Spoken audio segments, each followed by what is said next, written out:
Alors, la première question concerne la radioactivité. Que peut-il être dit au sujet de la radioactivité?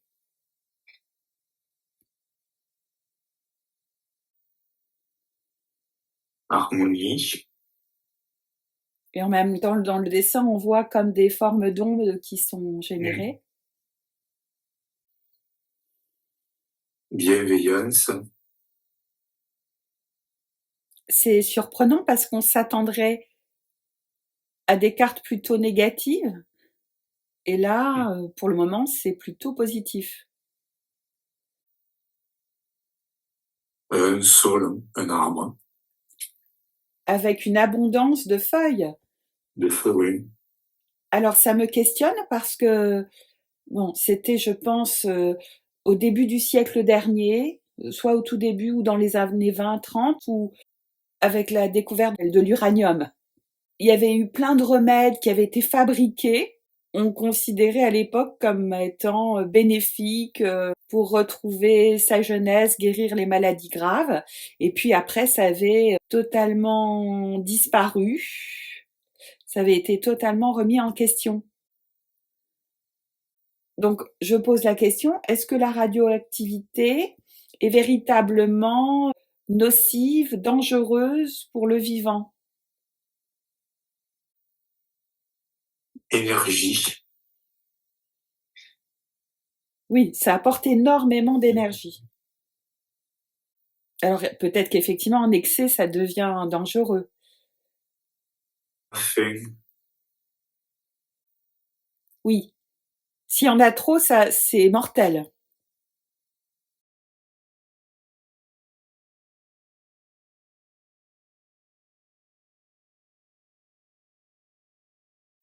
Alors je me demandais, en petite quantité, justement, parce que en quantité importante, ça peut provoquer la fin de la vie du vivant.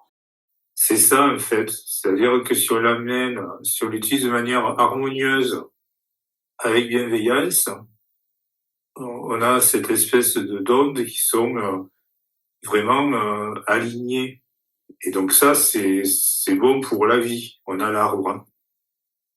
Par contre, si on l'utilise pour l'énergie, donc vous voyez que tout est mélangé. Là, on a la carte fin. Là, ça devient dangereux. Ça devient dangereux. Donc, en confirmation, la radioactivité en petite quantité, est-ce que ça peut être bénéfique pour le vivant et la guérison du vivant? Potentiel. Donc oui, il y a vraiment du potentiel. Et comme on connaît le côté retors des gouvernances, peut-être que ça a été retiré parce que c'était justement bénéfique, trop bénéfique.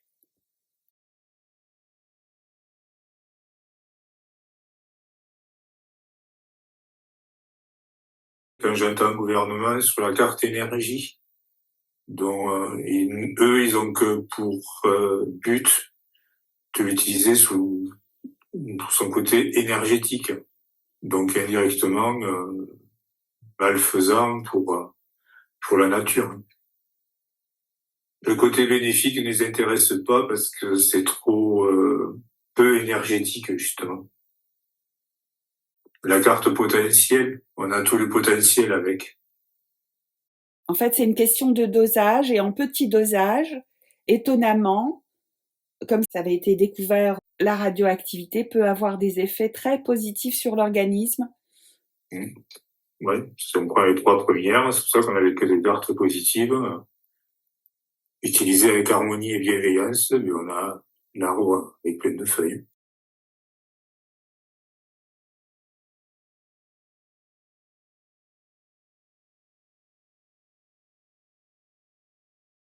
Et dans les régions, justement, là où il y a du granit, en Bretagne ou dans d'autres régions du centre de la France, on parlait du radon radioactif comme étant très dangereux.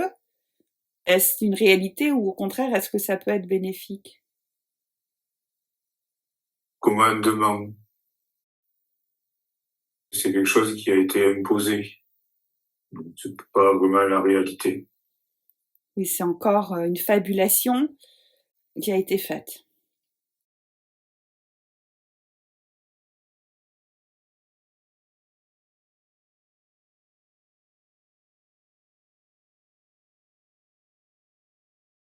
Concernant la radioactivité, la bombe nucléaire, parce que parfois il y a des propos controversés, certains sous-entendraient qu'elle n'existe pas. Et même parfois certains scientifiques, que c'est juste une invention pour effrayer les peuples. Donc est-ce que la bombe nucléaire existe véritablement? Rapidité. Alors peut-être que il existe une bombe qui a des effets très rapides. Ils ont peut-être fabriqué des bombes, mais est-ce que des bombes à base d'uranium, c'est possible? Est-ce que ça existe vraiment? Confusion. C'est pas aussi clair que ça. Non.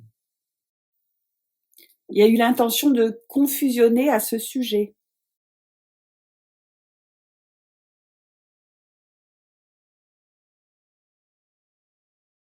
En fait, il y a eu une tentative d'obtenir cette énergie rapidement. Construction. En fait, elle n'est pas terminée. Oui, c'est une intention qui n'est pas aboutie. Voilà, ils essaient d'améliorer. Donc, ce qu'on a vu, je pense que c'était des embryons, des essais. Ils essaient de l'améliorer ou de la rendre plus énergétique encore.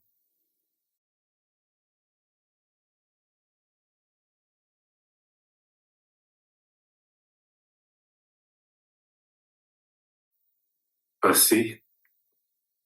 Dans le passé, c'est peut-être un passé beaucoup plus lointain. Dans les thèmes précédents, il y avait les thèmes des civilisations passées, avec des êtres plus intelligents, parfois plus destructeurs. Peut-être que dans des temps très anciens, elle existait réellement, mais qu'actuellement, c'est une tentation qui n'est pas encore aboutie. Régression. Oui, régression, ça confirme le fait que c'est dans des temps plus anciens. En revenant en arrière, il y a très très longtemps, là, il y avait comme une maîtrise de cette arme. Ils essaient de retrouver cette technologie à l'énergie de manière rapide, mais c'est encore confus. Ils n'en sont pas encore au stade des connaissances très très lointaines. Ouais. Oui, parce qu'il y a la carte confusion. Et ils font croire aux humains que ça existe vraiment, qu'ils maîtrisent la situation, mais c'est pas le cas. Oui, mais c'est pas vraiment ce qu'ils veulent, en fait. Là, ils se contentent juste d'avoir une quantité d'énergie de manière rapide, ce qui équivaut à une explosion. Mais Voilà. c'est pas vraiment le résultat définitif. Donc, en fait, ils jouent sur cette confusion, ils appellent ça bombe, mais c'est pas vraiment le résultat final. Pour effrayer le peuple et en même temps, j'imagine, déstabiliser les pays qui, entre guillemets, n'en posséderaient pas, alors que c'est inexistant. Oui, obtenir l'espèce de chantage qu'on a aujourd'hui entre les pays qui l'ont et qui ne l'ont pas, oui. Encore une manipulation.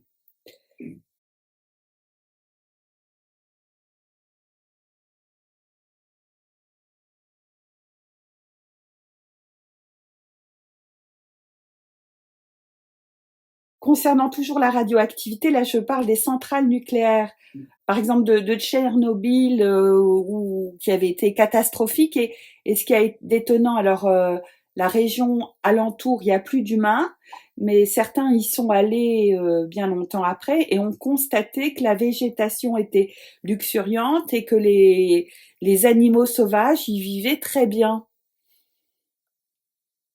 Donc la dangerosité des radiations nucléaires, est-ce qu'elle est vraiment aussi longue que ça? Est-ce que c'est aussi une stratégie confusionnelle de leur part? Prospérité. On raconte ça, oui.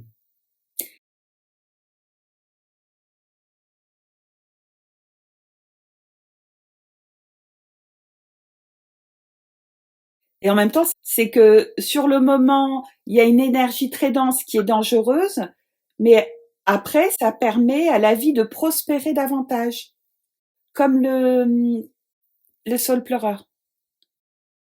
Tristesse, en fait, il joue sur la tristesse, mais en effet, il y a la double possibilité prospérité. Prospérité de la vie et prospérité pour eux. On retombe sur les trois premières cartes, en effet, où la radioactivité est beaucoup moins énergétique qu'au départ, et donc on devient sur des doses qui sont propices à la vie, oui.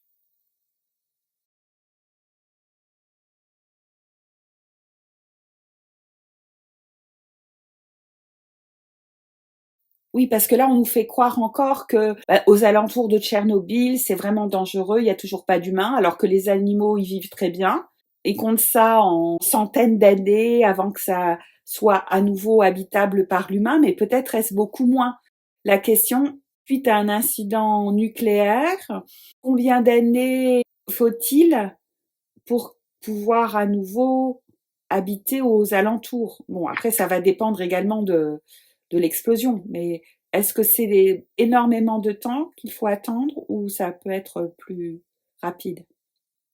Cette carte, Ça peut être comme une forme de rayonnement, mais qui n'a pas l'air du tout hostile, là, c'est scintillant. oui, c'est au moins la carte qui joint l'éthérique et la matière.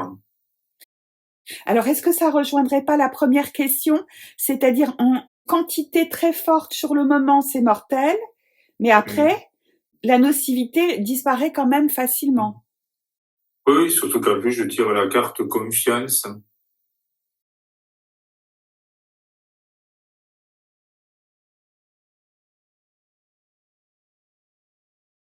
Pour avoir une notion de temps. Est-ce que c'est une centaine d'années ou c'est moins? Est-ce que c'est juste une question de dizaines d'années? On va commencer comme ça. D'éloignement. Union. C'est pas long, oui. C'est pas si long que ça. Après, dedans, il y a la confiance qui intervient. Ça reste quelque chose de très énergétique dans l'éther, on va dire, dans l'éthérique. Mais là, le temps en lui-même n'est pas si long que ça. Je vois des dizaines, plutôt des décennies.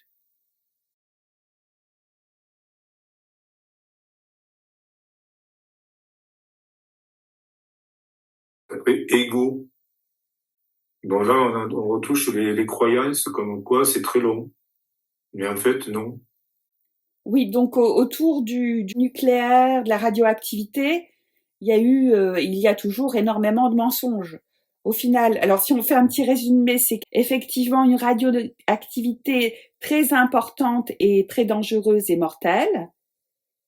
En petite quantité, par contre, ça peut être très bénéfique et prospère pour la vie, pour le vivant. Et suite à une explosion conséquente, une énergie très forte momentanée, au final, cette énergie, elle se dissipe rapidement. Et au bout de dizaines d'années, eh bien, au contraire, ça va être très propice à la vie. Ouais, moi, c'est ce qui me vient. Ouais.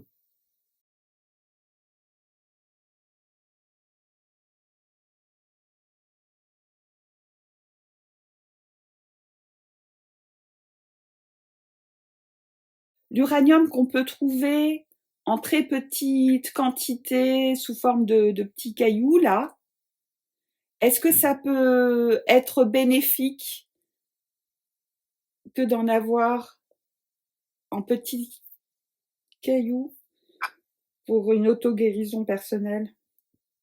Naissance. Donc, oui. Qu'est-ce que ça aurait comme effet que d'en avoir un petit morceau et de le poser sur soi, par exemple? Conscience. En fait, j'ai l'impression que c'est ce qui me venait tout à l'heure. Ça se passe au niveau de l'éthérique. Il faut vraiment avoir il faut avoir la conscience, l'intention de bien utiliser quand c'est à petite dose. Et en effet, on a vraiment une naissance ou une renaissance, oui. Donc ça a un effet réel que d'avoir un morceau, Associé à la conscience et l'intention, oui. oui, en conscience modifiée, connecté à sa supraconscience, ça pourrait se révéler très bénéfique pour un processus de régénération biologique. Oui, oui. Et peut-être plus que ça, régénération biologique et peut-être même un éveil de conscience plus conséquent. Après, naissance, ce qui me vient, c'est au sens large. Donc, nouvelle personne. Union. Que c'est vraiment, oui, il y a quelque chose avec cette... Avec cette énergie, ouais. l'énergie Voilà. radioactive. J'ai naissance et union, mais au milieu conscience. C'est vraiment quelque chose qui est presque fusionnel entre les deux et c'est très bénéfique. Étonnamment.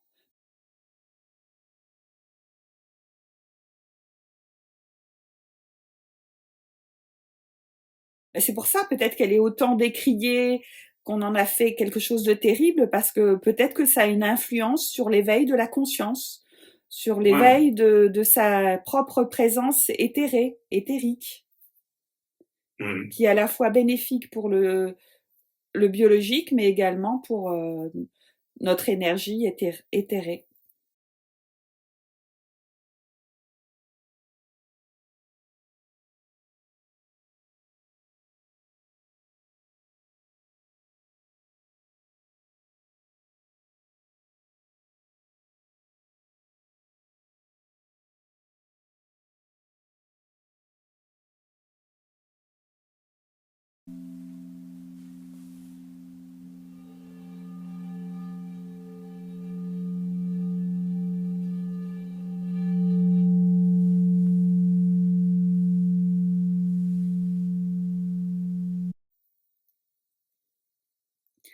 Un autre thème, celui de ce qu'on appelle la ceinture de Van Allen.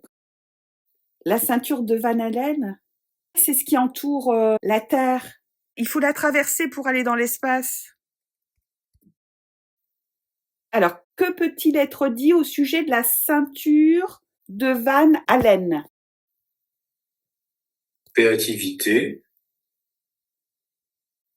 C'est justement cette ceinture qui protège la Terre des électrons à haute énergie provenant du Soleil. Anéantissement. Elle protégerait la Terre des énergies solaires dangereuses. Et c'est comme un bouclier électromagnétique extrêmement puissant qui protégerait la Terre. Ce qui me vient là, c'est qu'en fait, on aurait imaginé créer cette histoire d'anéantissement. Peut-être qu'il aurait été créé pour emprisonner la Terre.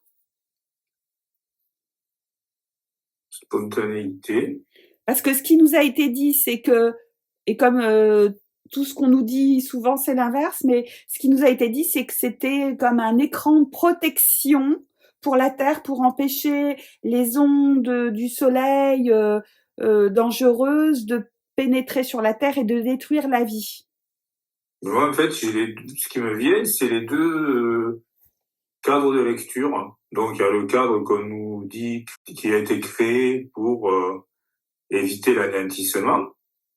Mais en fait, moi, j'ai la deuxième lecture où ça me dit créativité qui a été inventée pour nous faire croire à l'anéantissement.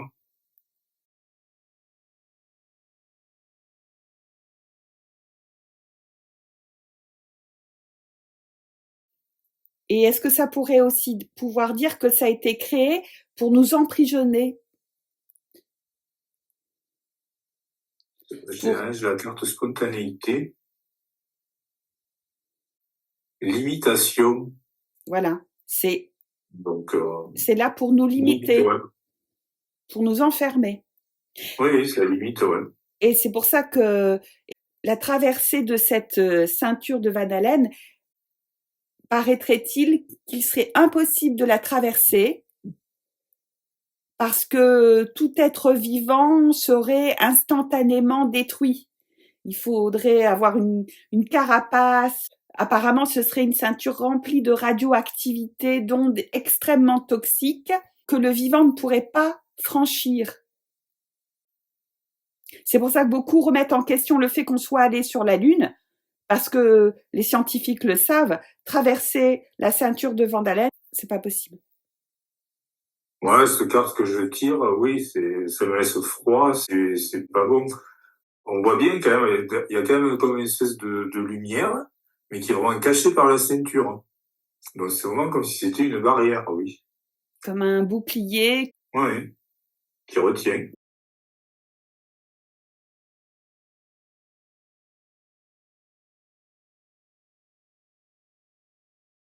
Est-ce qu'un être vivant pourrait traverser cette ceinture de Van Allen? Alors, construction, pour moi, ça vraiment, elle a été construite, donc, faite. Est-ce qu'on peut la traverser? Il y a quand même un effet positif, je dirais, même si Elle empêche peut-être les humains de sortir? mais elle empêche autre chose de rentrer, oui. Le feuillage des saules pleureurs, c'est comme un casque. Ça entoure, ça enveloppe. C'est réellement une protection, mais une protection qui en même temps enferme. Ça les deux, voilà, ça protège, mais ça empêche de sortir.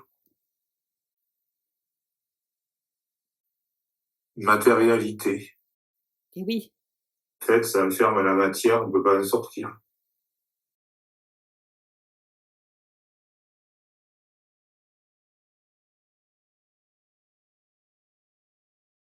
Et si on va plus loin en faisant écho à ce qui avait été dit au sujet de la Lune ou d'autres thèmes, c'est peut-être cette ceinture qui emprisonne le vivant et en même temps permet à la matérialité d'exister. Peut-être que s'il n'y avait pas cette ceinture, la densité matérielle n'existerait pas. Oui, c'est ce qui me vient, oui. Lâcher prise. Ça fait écho avec ce qui avait été dit sur l'électromagnétisme. Mmh.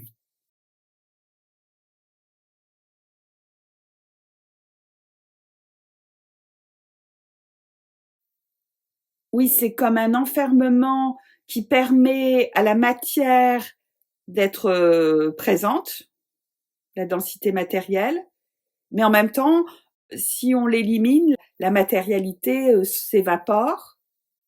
C'est un enfermement. Oui, ça retient les deux. Mmh. Je retombe sur calcul.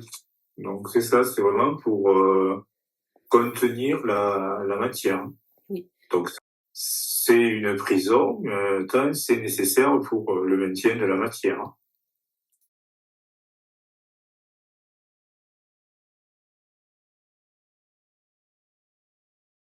Et je vais plus loin encore, est-ce que derrière tout ça, il y a encore les entités? Parce qu'il y a le mot construction que tu avais tiré. Oui, la construction, oui, elle a été fabriquée, oui. Est-ce que ce sont les entités qui ont fabriqué? L'inconstance. Oui, peut-être que ça doit être retravaillé régulièrement. Oui, il y a quelque chose pour moi de pas de stable. Ça doit tout le temps être. Réajusté. Les nuages, c'est aussi inconstance.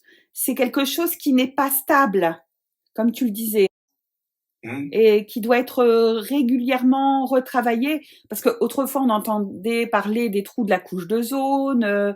Là, il y a les épandages aériens qui, soi-disant, voudraient protéger de l'intensité du soleil. Donc, peut-être que tout ça, ça fait partie de la construction de cette pseudo-protection qui permet à la matérialité d'être préservée. C'est ça.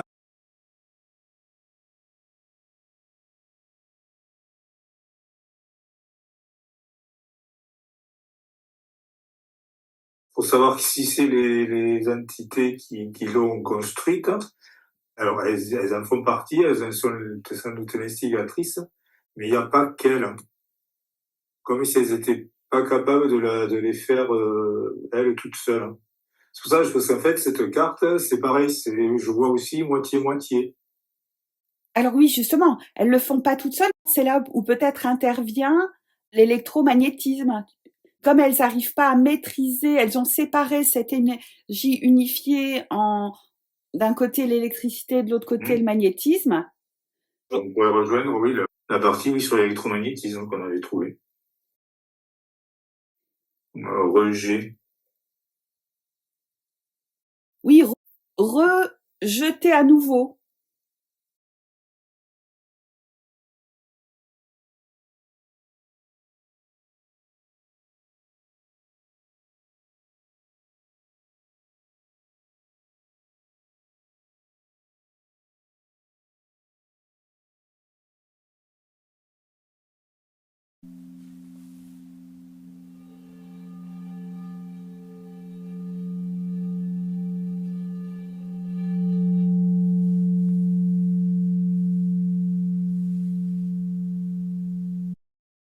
question concernant ce que l'on appelle l'énergie libre. Existe-t-elle d'abord vraiment? Et que peut-on en dire? Enthousiasme. Peut-être l'enthousiasme de ceux qui sont en quête de la trouver, on verra. Fin. Un enthousiasme qui prend fin. Alors, est-ce que ça voudrait dire que c'est l'enthousiasme des humains qui s'atténue parce que la solution n'est pas trouvée? Ou alors, est-ce qu'elle existe vraiment mais que sur Terre, on ne peut la capter? Intuition.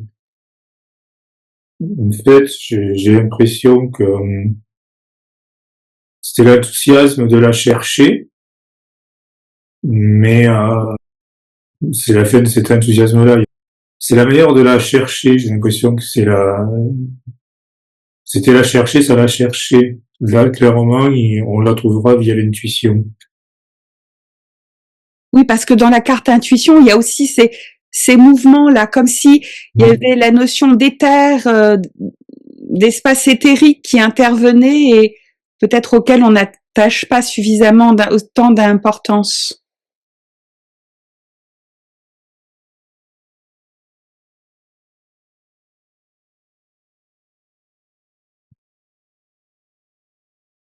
Alors, y a-t-il réellement la possibilité de découvrir ou de capter une énergie libre? Passivité. Donc oui, en fait, c'est de l'énergie À disposition. à disposition. Il n'y a pas vraiment besoin d'action. Plaisir. En fait, ouais, j'ai cette carte-là qui a l'air négative en plein milieu, dès la deuxième. C'est un peu comme si on avait vendu un rêve, détourné la réalité de la chose, alors qu'en fait, elle est vraiment à portée de main, qu'il n'y a pas vraiment besoin de la chercher. Et puis là, toutes ces cartes, oui, ça reste très aérien, très éthéré. Alors, ça voudrait dire que, effectivement, l'énergie libre existe, elle serait vraiment disponible, mais qu'en fait, c'est la manière dont les procédés qu'on utilise pour la rechercher qui ne sont pas bons. On ne s'oriente pas de la bonne manière pour être en quête ou recevoir cette énergie. Voilà.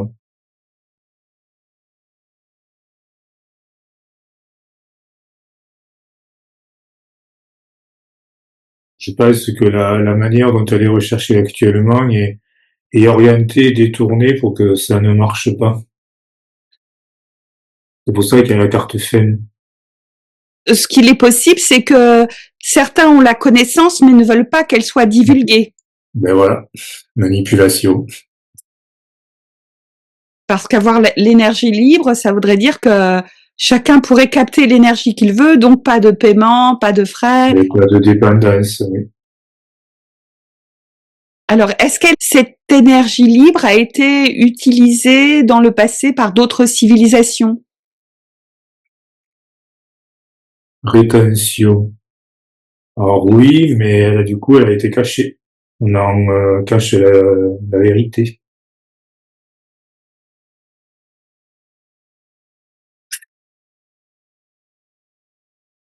Union.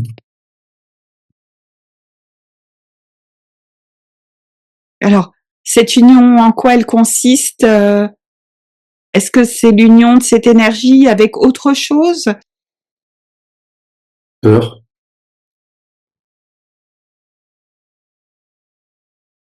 Austérité et colère. Parce que la question que je me posais aussi, alors je ne sais pas si ça répond parce que là je ne vois pas trop l'interprétation. Je me posais la question, peut-être que cette énergie, il existe réellement une énergie libre qu'on pourrait capter facilement. C'est ce que tu disais au travers des images au départ. Mais la question que je me demandais, que je me posais, c'était peut-être que si on captait cette énergie, eh bien, elle pourrait être vraiment nocive pour les êtres vivants, comme si c'était une énergie qu'on n'arriverait pas à maîtriser. En fait, oui, c'est une ion. Je pense que c'est le fait de l'utiliser.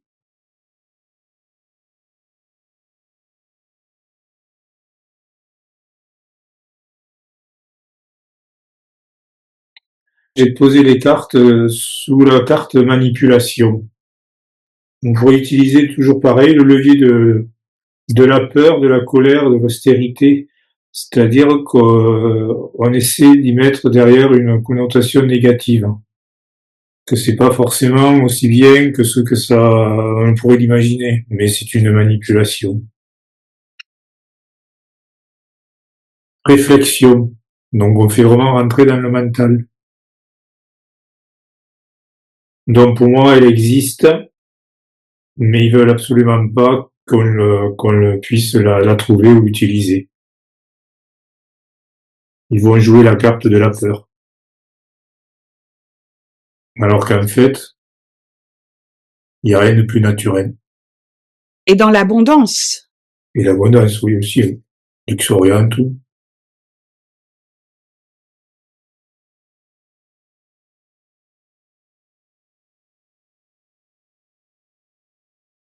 Alors même si c'est un peu répondu, mais je repose la question, est-ce que la manière de capter cette énergie libre, comment la capter justement? Si on peut avoir des réponses, comment capter cette énergie libre? Est-ce que c'est un procédé simple?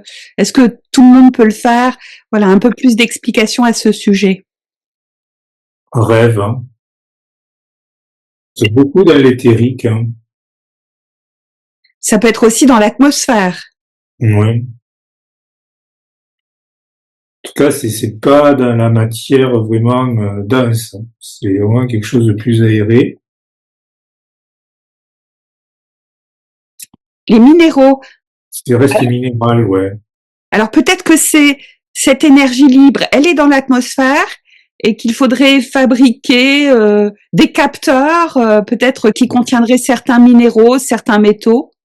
Voilà comment j'ai posé les cartes. Union entre le rêve et le minéral. Donc ça fait vraiment appel aux deux. Peut-être à la fois ce qu'il y a dans l'atmosphère, mais aussi la dimension éthérique et minérale. Minéral, oui.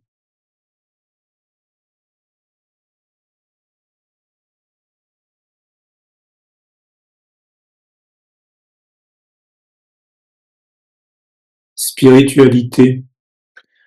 J'ai l'impression que c'est quelque chose qui en fait est quasiment sacré. Son utilisation.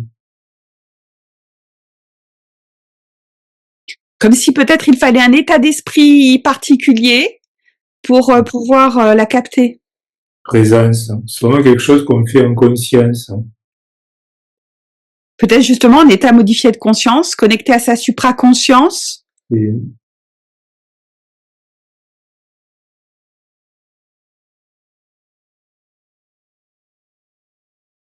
moi là, ouais, je pars sur quelque chose qui est vraiment presque individuel.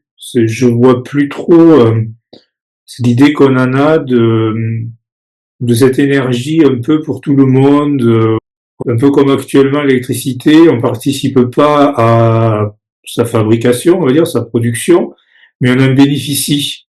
Moi, là, ce qui me vient, c'est que vraiment, on doit être impliqué pour pouvoir en profiter.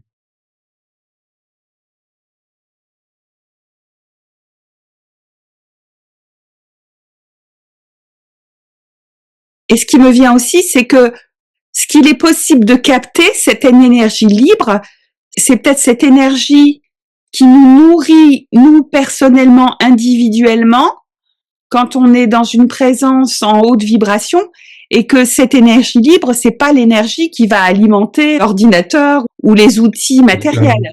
Ouais, c'est pour ça qu'en fait, il y avait ces deux cartes un peu bizarres au départ. Enthousiasme et faim, c'est parce que c'est pas ce qu'on comme on nous la présente en fait, cette énergie. C'est pour ça que d'ailleurs j'avais des cartes très éthérées, intuition, passivité, plaisir. Et après on revenait sur la manipulation, parce que c'est vraiment une énergie individuelle. Individuel. Ouais.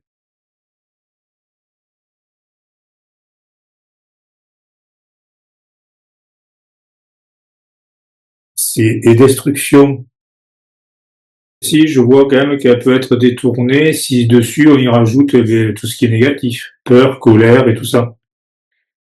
C'est pour ça qu'il faut vraiment être dans un état, toujours pareil, très très élevé pour qu'elle soit bénéfique, parce que j'ai l'impression qu'elle peut être détournée quand même.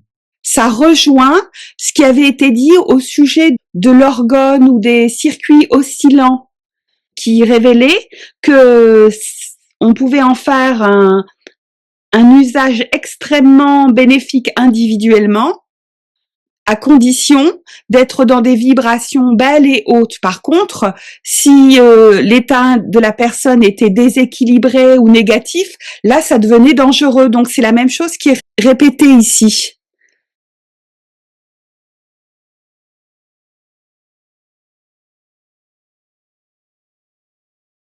Pour faire un petit résumé, il existe réellement une énergie libre en abondance, facile à capter, mais c'est une énergie qui ne va pas alimenter tous nos objets qu'on a inventés là. C'est une énergie qu'on peut recevoir individuellement, et pour que cette énergie soit bénéfique, il faut que soi-même on soit aligné dans un bel état d'esprit, dans de belles intentions. Et là, on a un apport conséquent, beaucoup plus important d'énergie pour vivre notre vie. Par contre, si on est dans un état dissonant, cette énergie va être destructrice, va devenir toxique et dangereuse pour l'individu. Oui, c'est ça.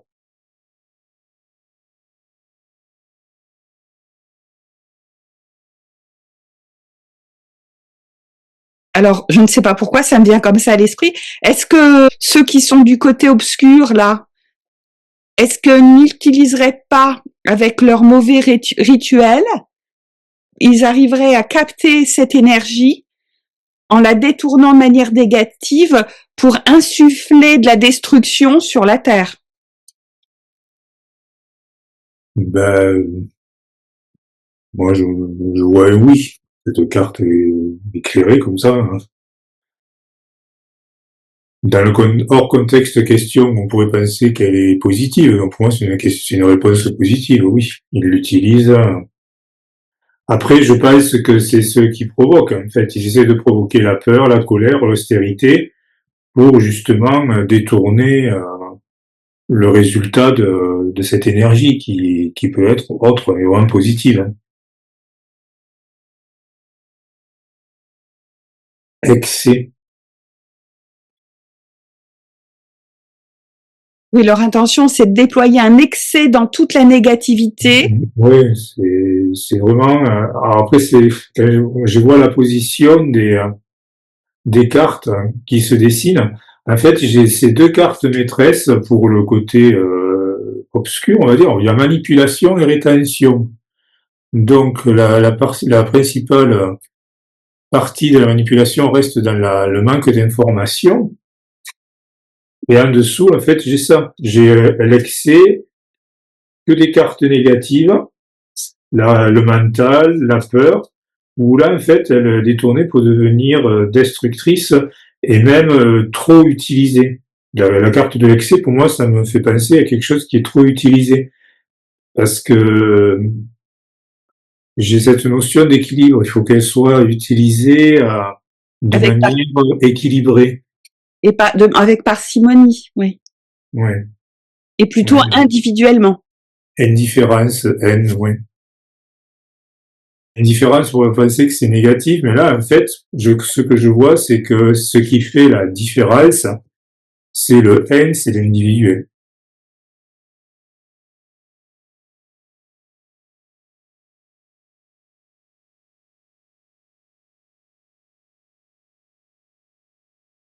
Donc, si je fais encore un petit résumé, il existe réellement une énergie libre, absolument importantes auxquelles chacun pourrait avoir accès pour un supplément d'énergie personnelle.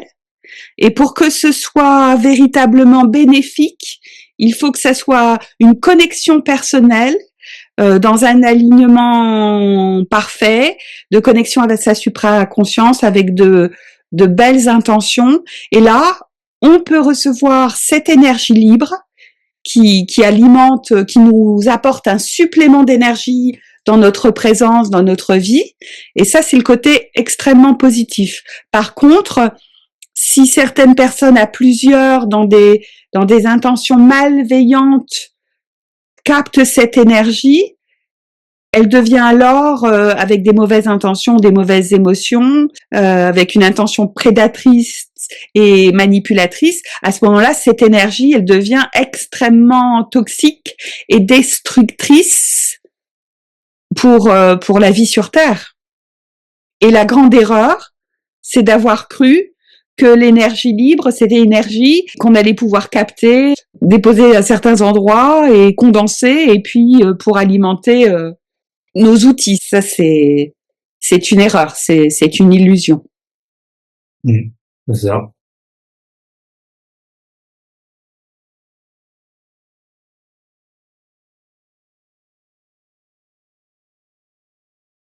Tous ces individus obscurs là qui font des rituels, etc., et qui ont la puissance d'agir en captant cette énergie libre de manière détournée et manipulatrice, est-ce qu'il y a un moyen de s'en protéger ou de la stopper? Est-ce que c'est justement en faisant en sorte qu'individuellement, on capte soi-même cette énergie en étant aligné? Donc ça, c'est sûr, c'est une forme de protection. Mais y aurait-il un autre moyen d'effacer l'impact destructeur de ces mauvaises présences? J'ai la carte dissonance. En fait, moi, ce qui me vient, c'est la dualité qu'on a, qui pourrait faire une dissonance. C'est-à-dire, cette énergie, elle peut être très positive ou très négative, suivant l'énergie qu'on y met à la base, l'intention qu'on y met à la base pour l'utiliser. C'est pour ça que s'en protéger, entre guillemets, c'est vraiment être aligné. Dans ce cas-là, elle ne peut être que positive pour soi. Et en abondance.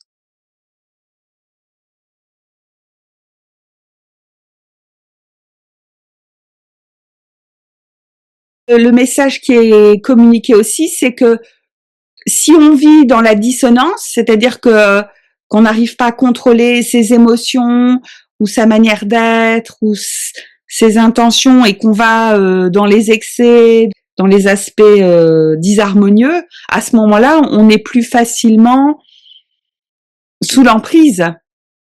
Oui, cette énergie devient destructrice. Elle n'est pas alignée. Et, j'ai l'image d'un moteur. Et suivant l'état d'esprit qu'on a, je vois un petit peu de conduite.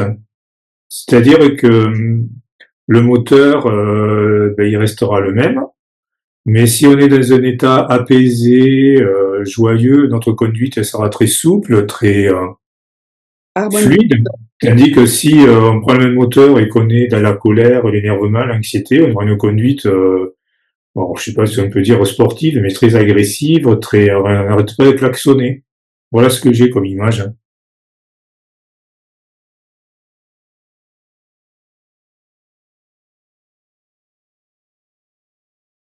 De toute manière, pour avoir soi-même plus d'énergie, pour vivre pleinement, harmonieusement, et à la fois se protéger des manipulations, il faut être dans une quête de manifestation alignée et le manifester de plus en plus amplement. Mmh.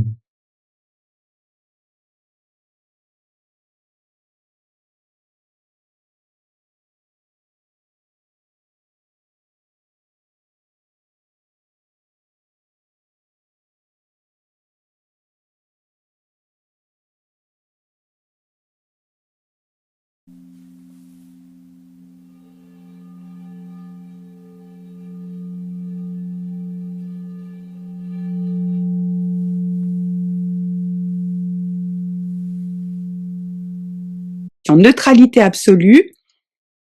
La question suivante concerne le CERN. Que peut-il être dit au sujet du CERN? Ce lieu caché du public, que se passe-t-il?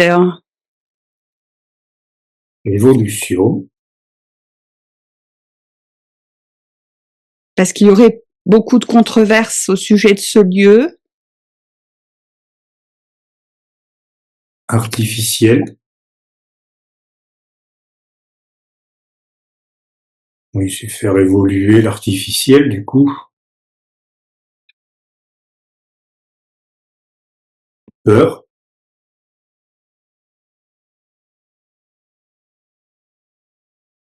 Peut-être ils font des actions qu'ils ne devraient pas faire, qui sont dangereuses.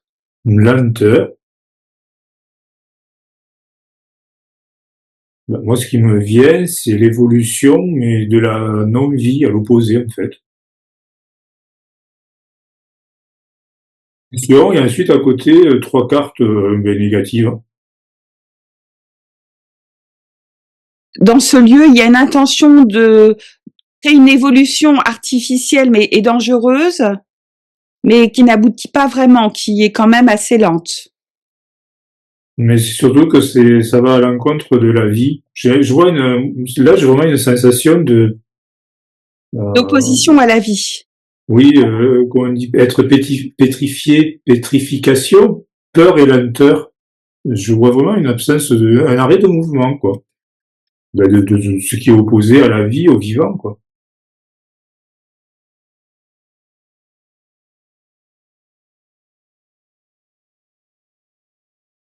Dans son explication scientifique, ce qu'on nous a dit, Oui, ça a raison d'être, oui. ce qu'il cherche, c'est vraiment, dans cet accélérateur, de découvrir. À la base, c'est un accélérateur de particules, donc c'est Oui. pour étudier des particules. Et il cherche à obtenir des niveaux d'énergie pour faire apparaître des particules théoriques qui sont issues des modèles, et en particulier le fameux boson de Higgs. Voilà. Ils sont supposés avoir trouvé. Mais le boson de Higgs, à la base, la définition, c'est le boson, la particule qui permet l'existence de la matière. C'est-à-dire, pourquoi une particule a un poids, une masse. Et donc, est-ce que réellement, ils ont cette intention, cette quête? Ou alors, font-ils tout autre chose? Confusion. Pour moi, ils font autre chose. C'est vraiment cette idée de faire évoluer la matière vers quelque chose d'inerte.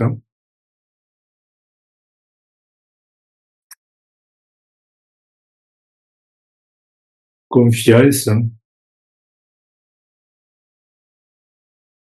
Eux ont confiance en leur projet, mais je me demandais, parce qu'avec la matière inerte, et il y a quand même le mot peur, peut-être que ce qu'ils sont en train de faire, c'est extrêmement dangereux et ça pourrait faire disparaître la vie sur Terre, ou faire disparaître la matière. Peut-être que, tu vois, c'est peut-être comme un apprenti sorcier qui est complètement passionné par ce qu'il fait, mais qu'au final, plus ils vont dans ce sens, plus ils vont détruire la matière.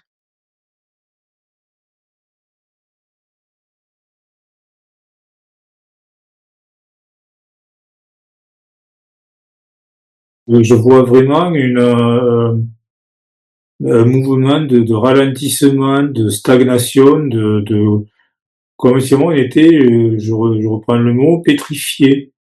Mais vraiment, parce qu'en fait, quand on regarde les cartes, évolution, artificielle et peur, lenteur. Ça m'évoque même presque des choses non organiques, minérales ou robots, quoi.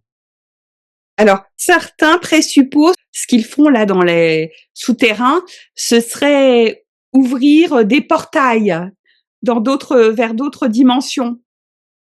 Est-ce une fiction ou est-ce réellement ça? Liberté. Parce que si tu te souviens de ce qu'on avait dit au sujet de la ceinture de Van Allen, c'est que réellement, il y avait l'impossibilité de quitter la sphère terrestre tant qu'on est un être de gravité et de matière. Donc peut-être que là, leur quête, c'est justement d'être en quête de liberté pour pouvoir sortir de cet enfermement dans lequel on est sur Terre. Donc l'idée d'ouvrir un portail qui permette de sortir de la matérialité, de cet enfermement. Est-ce que ça pourrait être ça?